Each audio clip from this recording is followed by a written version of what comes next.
Hello everyone, it's me again. Ito, magluluto tayo ng paksiw na isda. So, yung gagamitin natin dito ay manamse. Sa tawag dito sa amin sa Samar, manamse. So, hindi ko alam kung ano yung Tagalog.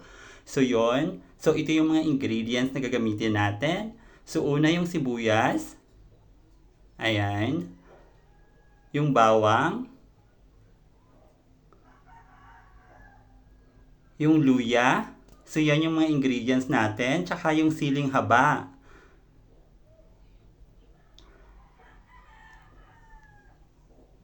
Tapos, yung dinurog na paminta. So, yan. So, kailangan natin yan. And then, yung salt. So, rock salt ang ginamit ko dito sa lulutuin ko. Tsaka yung isda. So, yan. Siyempre, isda. Paksiw na isda nga, di ba? Ayun. At saka yung gagamitin ko ditong vinegar is yung cane vinegar. So, ito yung gagamitin ko dito sa lulutuin ko. So, Silver's one baka naman. So, yan yung mga ingredients natin. So, ngayon, simulan na natin. So, una, ilalagay natin yung isda. Ayan. So, yan. Pagsamasamahin muna natin lahat ng isda. O, diba? Sobrang lansa niya. Ayan. So, yon, nalagay na natin lahat ng isda. So, ngayon, yung next na gagawin natin, ilalagay natin yung sibuyas. Ay, sorry. Bawang pala. Ayan, bawang.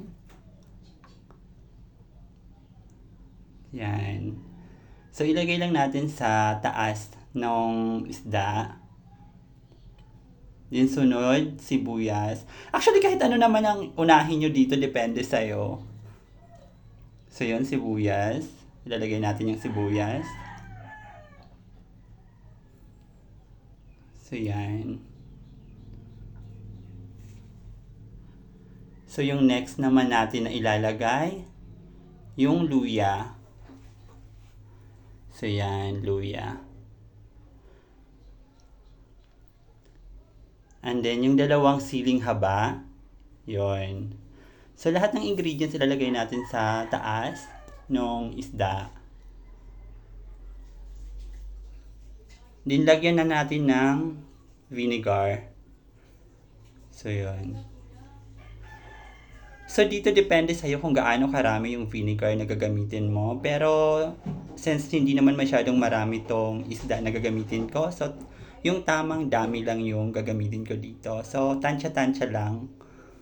Tapos, lalagyan natin ng tubig. So, yan. So, yan na siya. And then, ilalagay natin yung dinurog na paminta.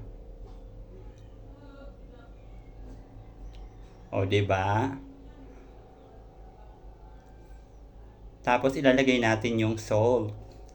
So, yung rock salt. So, ilalagay natin. So, yan. Grabe, ang bango na niya ha. Hindi ko pa siya niluluto. So, yan na siya. O, diba? So, yon, ilagay na natin sa, painitin na natin. Tsaka pakuluan. So, tatakpan muna natin siya. So, hihintayin natin siya ng mga, siguro after 10 minutes, luto na ang ating paksiw. So, yan, kulong-kulo na siya. So, buksan natin, tingnan muna natin. Ayan. O, diba? Grabe yung amoy, sobrang bango. Gustong-gusto ko talaga yung amoy ng vinegar. So, yan, buksan ulit natin. So, yan na siya, luto na siya. So, yun. So, ngayon guys, sana nagustuhan nyo yung niluto ko ngayon. Sobrang simpleng gawin lang nito. So, pwede nyong itry. Baka merong isda dyan sa inyo.